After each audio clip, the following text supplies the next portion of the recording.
और अब बात कहीं हंगामा और कहीं बवाल की। जी हां, जयपुर के एसएमएस हॉस्पिटल में परिजनों ने नर्सिंग कर्मियों के साथ मारपीट की है, जिसके बाद गुस्साए नर्सों ने आज प्रदर्शन किया। वहीं कार्य बहिष्कार और चेतावनी भी दी है। वहीं बेरोजगार आयुर्वेद चिकित्सकों ने स्वास्थ्य मंत्री डॉक्टर रघु शर्मा के आवास के बाहर प्रदर्शन किया और अपनी मांग को भी रखा। तो ये दो तस्वीरें बवाल और हंगामा की। एसएमएस अस्पताल में नर्सिंग कर्मियों के साथ मारपीट, जिसके बाद नर्सिंग कर्मियों ने कार्य बहिष्कार कर दिया है।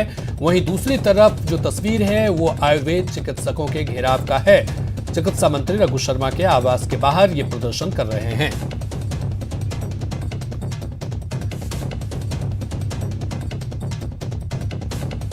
सबसे पहले बात जयपुर के एसएमएस अस्पताल में बवाल की करें तो नर्सिंग कर्मचारियों से की गई है मारपीट। मौत पर परिजनों ने हंगामा किया और गुस्साए परिजनों ने मारपीट की।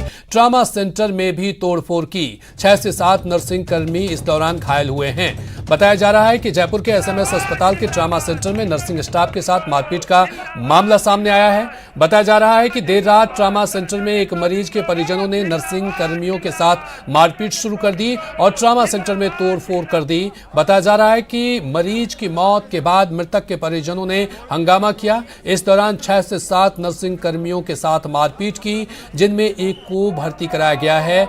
इस पूरी घटना को लेकर नर्सिंग कर्मचारियों में आक्रोश है और वह इस मामले में आरोपी के खिलाफ एफआईआर दर्ज करने की मांग कर रहे हैं।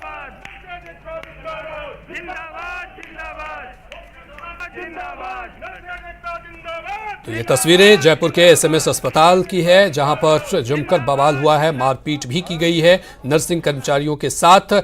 मौत पर परिजनों ने हंगामा किया। तो जयपुर से ये बड़ी खबर। एसएमएस में नर्सों का प्रदर्शन जारी है। एसएमएस के ट्रॉमा सेंटर पर प्रदर्शन जारी है। नर्सिंग कर्मचारियों से मारपीट पर यह हंगामा मचा हुआ है। मरीज के परिजनों ने नर्सिंग कर्मी से मारपीट की थी। नर्सिंग कर्मी आज कर सकते हैं कार्य बहिष्कार का ऐलान। तो कार्य बहिष्कार का ऐलान कर सकते हैं क्योंकि 6 से 7 नर्सिंग कर्मचारी घायल हुए हैं मारपीट में। गुस्साए परिजनों ने ट्रॉमा सेंटर में मारपीट की और ट्रॉमा सेंटर को भी क्षति पहुंचाया है। बताया जा रहा है कि रात ट्रॉमा सेंटर में एक मरीज के परिजनों ने नर्सिंग कर्मियों के साथ मारपीट शुरू कर दी और ट्रॉमा सेंटर में तोड़फोड़ कर दी। चलिए और अधिक जानकारी के साथ हमारे साथ सौरभ जुड़ चुके हैं। सौरभ, ऐसी स्थिति क्यों बनी कि मारपीट तक स्थिति पहुंच गई? बताया जा रहा है कि नर्सिंग कर्मचारियों के साथ भी मारपीट की गई। अब नर्सिंग कर्मचारी कार्य बहिष्कार का ऐलान कर सकते हैं। जी बिल्कुल, देखिए कल रात को एक मरीज के परिजनों ने नर्सिंग कर्मचारियों के साथ मारपीट की है और ये बात सामने आई कि मृतक जो मरीज था उसके मरने के बाद जो है वो नर्सिंग कर्मचारी हैं वो जो है वो एक तरह से उनकी और परिजनों के बीच में कुछ बातचीत हुई और उसके बाद जो है वो हंगामा इतना बढ़ गया कि ना सिर्फ परिजनों ने तोड़फोड़ की है बल्कि 6-7 कर्मचारियों के साथ मारपीट भी की है। ये वही ट्रॉमा सेंटर है जहां पर जो है वो ये पूरी घटना हुई है और उसके बाद नर्सिंग कर्मचारियों में जबरदस्त आक्रोश इस वक्त देखने को मिल रहा है। बड़ी संख्या में नर्सिंग कर्मचारी जो है वो ट्रॉमा सेंटर के बाहर एकत्रित हो चुके हैं और अस्पताल प्रशासन के खिलाफ भी नारेबाजी की जा रही है और पुलिस प्रशासन के खिलाफ भी नारेबाजी की जा रही है। इन लोगों का ये कहना है कि अस्पताल प्रशासन जो है वो अपनी तौर से जो है वो एफआईआर दर्ज कराए इन आरोपियों के खिलाफ। हालांकि ये भी जानकारी सामने आई है कि 3 आरोपी जो है वो गिरफ्तार कर लिए गए हैं और शेष आरोपियों की गिरफ्तारी होनी बाकी है। इस वक्त कर्मचारी नेता बलदेव सिंह जी हमारे साथ मौजूद हैं। बलदेव जी, बताएं क्या पूरा घटनाक्रम रहा है? ये जो घटनाक्रम हुआ है, जिस मृतक हुआ उसकी बॉडी तो वो शाम को ही लेके चले गए लगभग 5-6 बजे करीब ही, और रात में ऐसा लगता है कि वो इरादे के साथ में बेड इंटर्न के साथ उन्होंने हॉस्पिटल में प्रवेश किया और उस समय कोई सुरक्षा की व्यवस्था नहीं थी और वो डॉक्टर को ढूंढ रहे थे। डॉक्टर जब उनको नहीं मिला तो उसके बाद में जो भी नर्सिंग स्टाफ मिला है उन्होंने उस तरह से मारा है जैसे बिल्कुल कोई बहुत बड़ा रंजिश में जो मारता है। आप उसके वीडियो देख सकते हैं। लात, घूंसे, डंडे, जिस तरह से उनको पीटा गया है और उसके अभी भी बहुत गंभीर पेट में चोट है, उसको हिमीचोरिया हुआ पड़ा है। तो ये लगता है कि वो इस तरह के मतलब किसी पे कोई अंकुश नहीं है। हॉस्पिटल को भी एक ऐसी चीज समझ लिया जो अपराधों की जगह है और हम ये सरकार से प्रशासन से मांग कर रहे हैं, जितने भी लोग हैं उसमें बहुत सारे लोग आए थे, उन सबको तुरंत गिरफ्तार किया जाए और गिरफ्तार करने के बाद में आगे की ऐसी व्यवस्था कभी सुचारू व्यवस्था चलती रहे, कभी ऐसी व्यवस्था नहीं हो, कहीं कोई घटना नहीं घटे, इसकी ठोस व्यवस्था की जाए। ठोस व्यवस्था की जाए, इस तरह की मांग को लेकर जो है वो नर्सिंग कर्मचारी यहाँ पर प्रदर्शन कर रहे हैं और ये यहाँ पर एकत्रित हुए तब तक कि जो तमाम आरोपी उनको गिरफ्तार ना किया जा सके। और इसके अलावा ट्रॉमा सेंटर में एक पुलिस चौकी की भी मांग जो है वो नर्सिंग कर्मचारी कर रहे हैं कि जो यहाँ पर चौकी बनेगी उसके बाद यहाँ पर सुरक्षा के सही इंतजाम हो पाएंगे। इन तमाम मांगों को लेकर जो है वो प्रदर्शन किया जा रहा है। अभी एसएमएस अस्पताल के अधीक्षक डॉक्टर राजेश शर्मा यहाँ पर पहुंचे हैं और वो इस वक्त जो घायल नर्सिंग कर्मचारी है उससे मिलने के लिए अंदर गए हुए हैं। तो जिस प्रकार का घटनाक्रम है, ये आए दिन की बात है कि एसएमएस अस्पताल में इस प्रकार के वाकये होते जाते हैं, लेकिन सुरक्षा के इंतजाम जो है वो नहीं हो पाते। जी, सवाल ये उठता है कि जो प्रशासन आखिर इस तरह की घटना को लेकर के इंतजार क्यों करती है? सुरक्षा को लेकर के एसएमएस अस्पताल के सुरक्षा को लेकर के पहले से पुख्ता इंतजाम क्यों नहीं किया गया जब इस तरह की स्थिति बनती है? और अस्पताल अधीक्षक का क्या कहना है इस पूरे घटनाक्रम को लेकर के?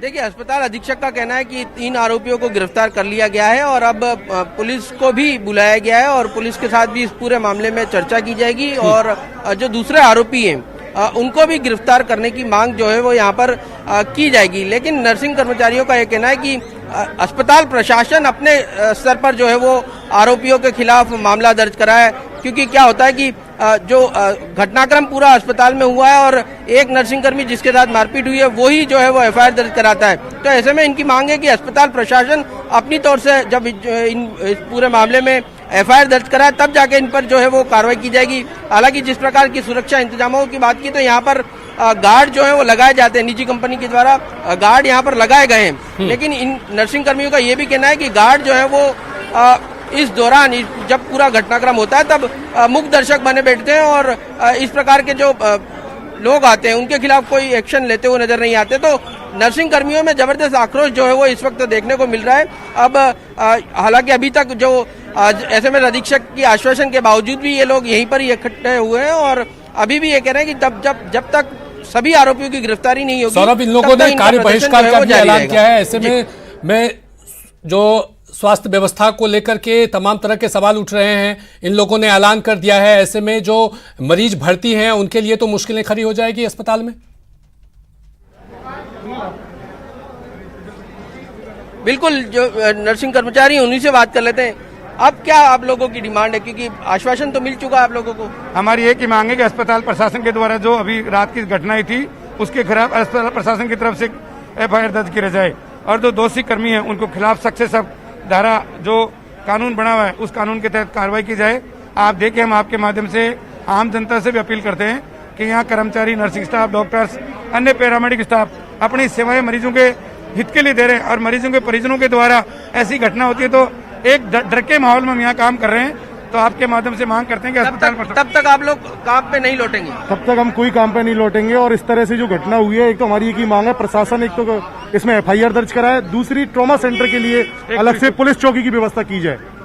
तो आपने सुना होगा कल्याण की इन लोगों का कहना है कि जब तक इनकी मांगे पूरी नहीं होती तब तक जो कार्य बहिष्कार है वो इसी प्रकार जारी रहेगा। सौरभ, इनकी बात तो सुन लिया, लेकिन परिजन क्या कह रहे हैं? परिजन ने क्या आरोप लगाया और ये स्थिति बन गई कि मारपीट तक वो उतारू हो गए, ज्यादा संख्या में आए, ट्रॉमा सेंटर में घुसे और इसके बाद मारपीट की? उनका क्या आरोप है? अगर कोई झगड़ा है तो उसको काम ही नहीं हो रहा है, एक खामी और बहुत बड़ी खामी है, ये भी सवाल करना। देखिए, दूसरा पक्ष जो है वो सामने नहीं आया है।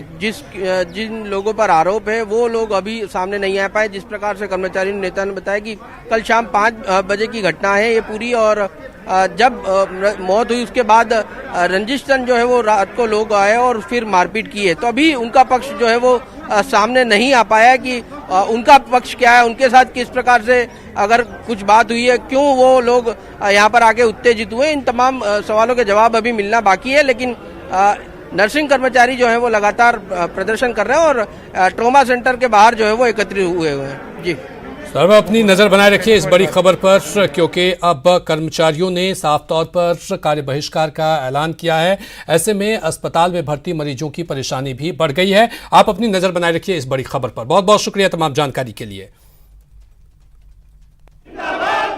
देखिए, हम पब्लिक से अपील करेंगे कि ये जो है इस तरह की घटनाएं हो जाती है पर वो इमोशनली होके कई बार जो है रिएक्शन कर देते हैं, जो ठीक है किसी का कोई डेथ होती है, लेकिन इसका मतलब ये नहीं कि वो किसी चिकित्सा कर्मी या किसी नर्सिंग कर्मी की उसकी गलती से हुई है। मरीज के जो है उसकी डिसीज की वजह से जो होती है, लेकिन उसको जो रिएक्शन जो है पब्लिक उसके अटेंडेंट वो दूसरे तरह से देते हैं कि जो कि बिल्कुल गलत है और हम उसकी भर्त्सना करते हैं।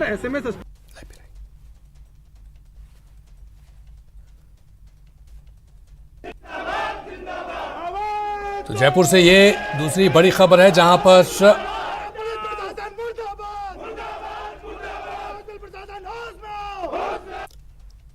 और अगली बड़ी खबर जो है वो जयपुर से है जहां आयुर्वेद चिकित्सालय भर्ती मामला को लेकर के बेरोजगार आयुर्वेद चिकित्सकों का घेराव जारी है। आयुर्वेद मंत्री के घर के बाहर कर रहे हैं ये प्रदर्शन। डॉक्टर रघु शर्मा के आवास के बाहर जमे हुए हैं। पदों को बढ़ाकर 2000 करने की मांग कर रहे हैं। अभी सरकार ने 450 पदों पर निकाली है भर्ती। पुलिस ने सिविल लाइंस फाटक के पास उन्हें रोक दिया है प्रदर्शनकारियों को।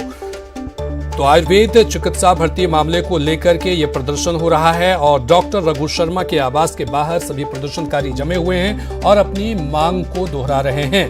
बता दें कि पदों को बढ़ाकर 2000 करने की ये मांग कर रहे हैं और कई मांगे हैं। सभी सरकार ने 450 पदों पर अभी जो है भर्ती निकाली है। सचिन और अधिक जानकारी के साथ हमारे साथ जुड़ चुके हैं। सचिन, किन किन मांगों को लेकर के ये बेरोजगार आयुर्वेद चिकित्सकों का ये जो घेराव है वो किन किन मांगों को लेकर प्रदर्शन कर रहे हैं? देखिए कन्या, अगर आयुर्वेद विभाग की बात करें तो प्रदेश में पिछले 8 सालों से आयुर्वेद विभाग में चिकित्सकों की भर्ती नहीं हुई है।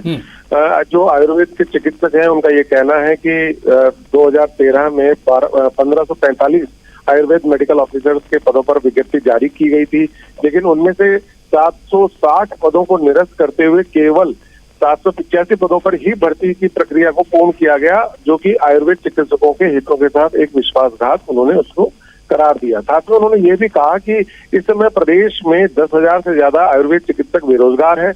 ऐसे में केवल 450 पदों पर भर्ती करना जो है इन चिकित्सकों के लिए काफी संकट खड़ा करता है। साथ में उनका ये भी कहना है कि चिकित्सकों का कि प्रदेश के जो सभी फ्रेशर आयुर्वेद चिकित्सक हैं वो चाहते हैं कि प्रदेश में इस समय 2000 पदों पर कम से कम आयुर्वेद मेडिकल ऑफिसर के पद सृजित किए जाएं और उस पर आरपीएससी द्वारा परीक्षा के माध्यम से ही भर्ती प्रक्रिया को पूरा किया जाए, ताकि जो आयुर्वेद चिकित्सक तैयार हो रहे हैं प्रदेश में उन्हें रोजगार मिल सके और साथ में जनता को भी इसका लाभ मिल सके। निश्चित तौर पर सचिन, देखना यह दिलचस्प होगा कि इनके प्रदर्शन का क्या कुछ असर पड़ता है और क्या इनकी बातों को सुना जाता है। बहुत बहुत शुक्रिया तमाम जानकारी के लिए सचिन। चलिए और अब बात शिक्षा नगरी कोटा की करते हैं, जहां पुलिस ने जुए और सट्टे के खिलाफ 2 अलग अलग बड़ी कार्रवाई करते हुए 8 आरोपियों को गिरफ्तार किया है और उसके पास से 57,000 नकदी और करोड़ों का हिसाब किताब बरामद किया है। गुमानपुरा थाना पुलिस की टीम ने क्रिकेट पर ऑनलाइन सट्टा लगाते हुए 3 आरोपियों को गिरफ्तार कर उनके कब्जे से 2,47,35,000 रुपए का हिसाब किताब साथ ही 46,000 नकद भी जब्त किया है।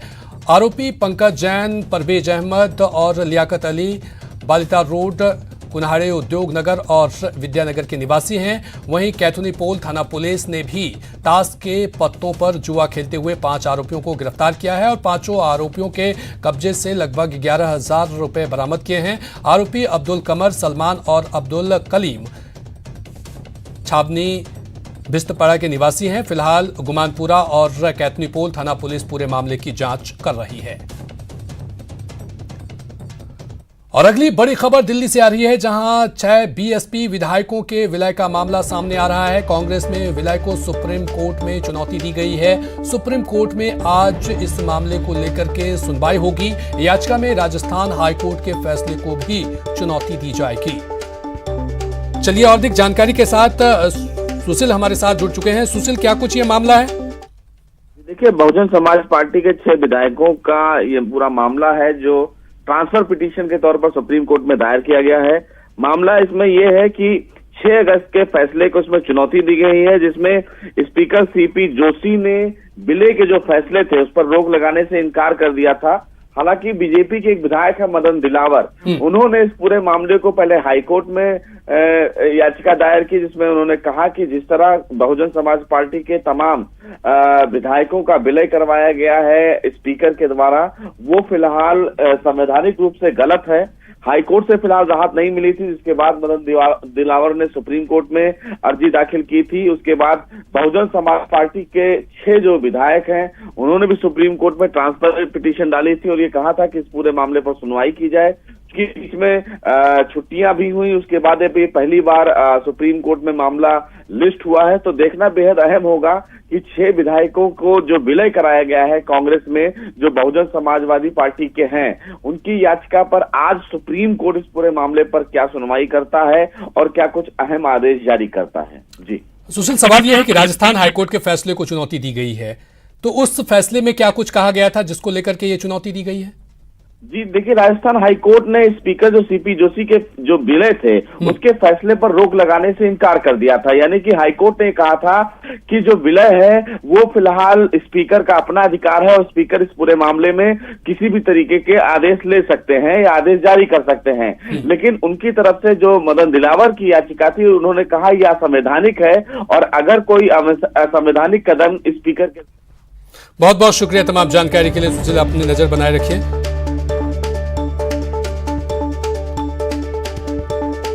और ये बड़ी खबर, रिलायंस का बयान सामने आया है, कॉन्ट्रैक्ट फार्मिंग से कोई लेना देना नहीं है, कॉर्पोरेट फार्मिंग से कोई लेना देना नहीं है, कॉन्ट्रैक्ट फार्मिंग का कोई इरादा नहीं है। तो ये बड़ी खबर, रिलायंस का बयान सामने आया है कॉन्ट्रैक्ट फार्मिंग को लेकर के। उन्होंने साफ तौर पर कहा है कि कॉन्ट्रैक्ट फार्मिंग से उनका कोई लेना देना नहीं है, कॉन्ट्रैक्ट फार्मिंग का कोई इरादा नहीं है, कॉर्पोरेट फार्मिंग या कॉन्ट्रैक्ट फार्मिंग से कोई लेना देना नहीं।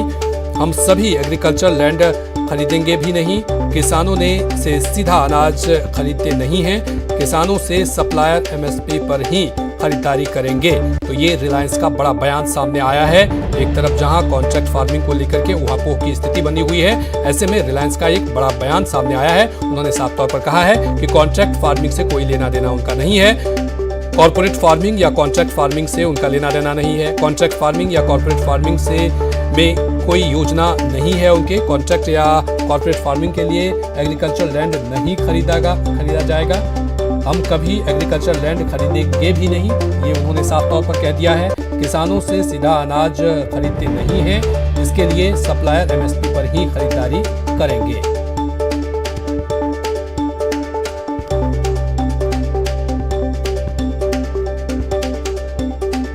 तो ये एक बड़ी खबर रिलायंस की तरफ से ये बयान सामने आया है, जिसमें साफ तौर पर कहा गया है और कि कॉन्ट्रैक्ट फार्मिंग से उनका कोई लेना देना नहीं है, कॉर्पोरेट फार्मिंग से कोई लेना देना नहीं है, कॉन्ट्रैक्ट फार्मिंग का कोई उनका इरादा भी नहीं है, कॉन्ट्रैक्ट फार्मिंग के लिए जमीन नहीं ली गई है, कॉर्पोरेट फार्मिंग या कॉन्ट्रैक्ट फार्मिंग से उनका कोई लेना देना नहीं है, किसानों से सीधा अनाज वो नहीं खरीदते हैं और किसानों से सप्लायर एमएसपी पर ही खरीदारी करेंगे। तो ये उन्होंने साफ तौर पर ये अपना बयान दिया है। तो रिलायंस की तरफ से ये बड़ा बयान सामने आया है।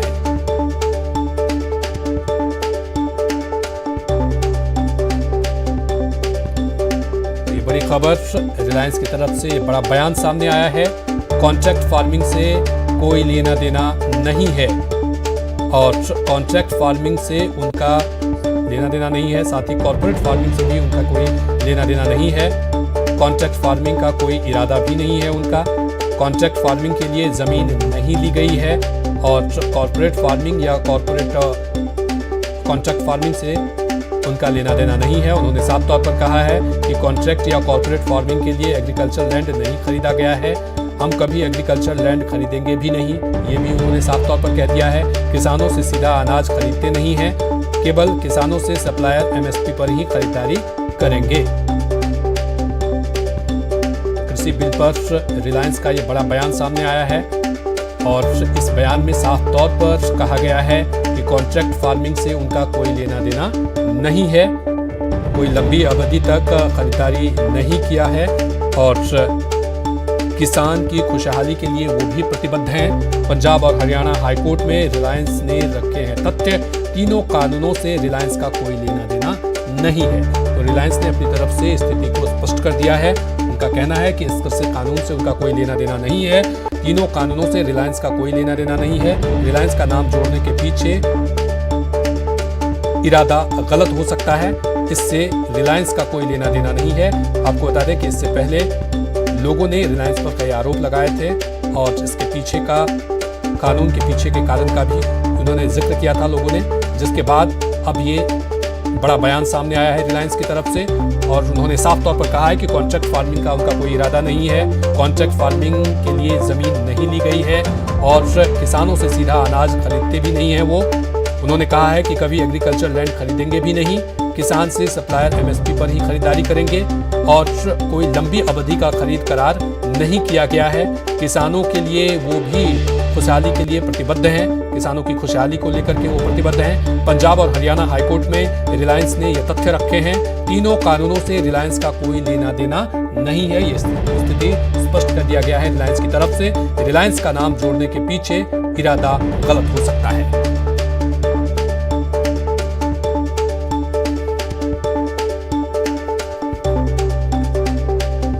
कॉन्ट्रैक्ट फार्मिंग को लेकर के जो रिलायंस का नाम लिया जा रहा था, उसको लेकर के रिलायंस की तरफ से एक बड़ा बयान सामने आया है और इस बयान में साफ तौर पर कहा गया है कि कृषि कानून, तीनों कानून जो है उससे रिलायंस का कोई लेना देना नहीं है। कॉन्ट्रैक्ट फार्मिंग का उनका कोई इरादा नहीं है। कॉन्ट्रैक्ट फार्मिंग के लिए जमीन नहीं ली गई है।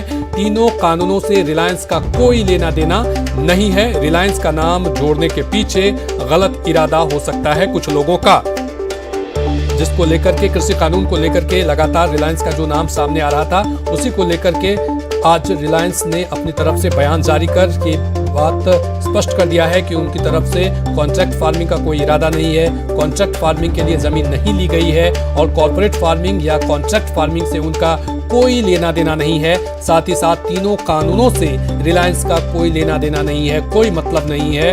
पंजाब और हरियाणा हाईकोर्ट में रिलायंस ने ये तथ्य रखे हैं। किसानों की खुशहाली के लिए वो भी प्रतिबद्ध हैं, वो भी किसान की खुशहाली चाहते हैं और उनका कोई इरादा नहीं है कॉन्ट्रैक्ट फार्मिंग को लेकर के या फिर कॉर्पोरेट फार्मिंग को लेकर के। किसानों से सप्लायर एमएसपी पर ही खरीदारी करेंगे, किसानों से सीधा अनाज खरीदते नहीं है वो। और उन्होंने कहा है कि हमने कभी एग्रीकल्चर लैंड खरीदेंगे भी नहीं, उन्होंने साफ स्पष्ट कर दिया है। और रिलायंस का नाम जोड़ना गलत इरादा हो सकता है। इस तीनों कृषि कानून से को लेकर के, कृषि बिल पर कृषि कानून को लेकर के जो रिलायंस का ये बयान सामने आया है, तो ये बड़ी खबर आपको बता रहे हैं। कृषि कानून को लेकर के जो आर पार की स्थिति है और उसमें रिलायंस का नाम घसीटा गया, इसके बाद रिलायंस की तरफ से पंजाब और हरियाणा हाईकोर्ट में ये तथ्य रखे गए हैं और इस तथ्य में कहा गया है कि कॉन्ट्रैक्ट फार्मिंग का उनका कोई इरादा नहीं है। कॉन्ट्रैक्ट फार्मिंग के लिए जमीन नहीं ली गई है। कॉन्ट्रैक्ट फार्मिंग या कॉर्पोरेट फार्मिंग में की गई योजना उनकी नहीं है और उनका कोई लेना देना भी नहीं है इससे। उन्होंने कहा है कि हम कभी एग्रीकल्चर लैंड खरीदेंगे भी नहीं, किसानों से सीधा अनाज खरीदते नहीं हैं और किसानों से सप्लायर एमएसपी पर ही खरीदारी करेंगे। कोई लंबी अवधि का खरीद करार नहीं किया गया है और नहीं किया जाएगा। किसानों की खुशहाली के लिए वो प्रतिबद्ध हैं। पंजाब और हरियाणा हाईकोर्ट में रिलायंस ने ये तथ्य रखे हैं। तीनों कानूनों से रिलायंस का कोई लेना देना नहीं है। रिलायंस का नाम लेना और इसके पीछे रिलायंस का नाम बताना वो कहीं ना कहीं गलत इरादा हो सकता है।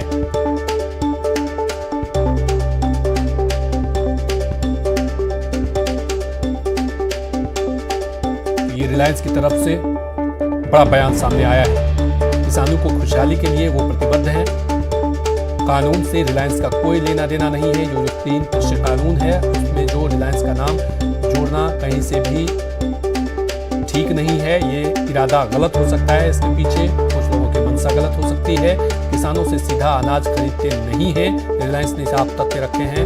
पंजाब और हरियाणा हाईकोर्ट में रिलायंस की तरफ से ये तथ्य रखे गए हैं कि कोई लंबी अवधि का खरीद करार नहीं किया जाता है। किसानों की खुशहाली के लिए वो प्रतिबद्ध हैं और तीनों कृषि कानूनों से रिलायंस का कोई लेना देना नहीं है। रिलायंस का नाम जोड़ने के पीछे गलत इरादा हो सकता है।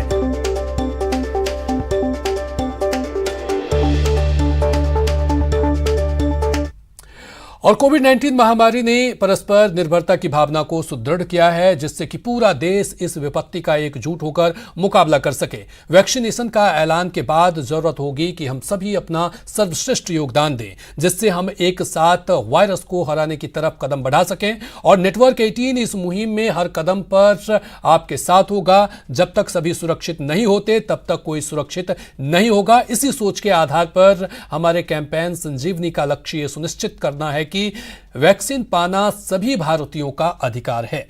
रुकेंगे यहां पर एक छोटे से ब्रेक के लिए।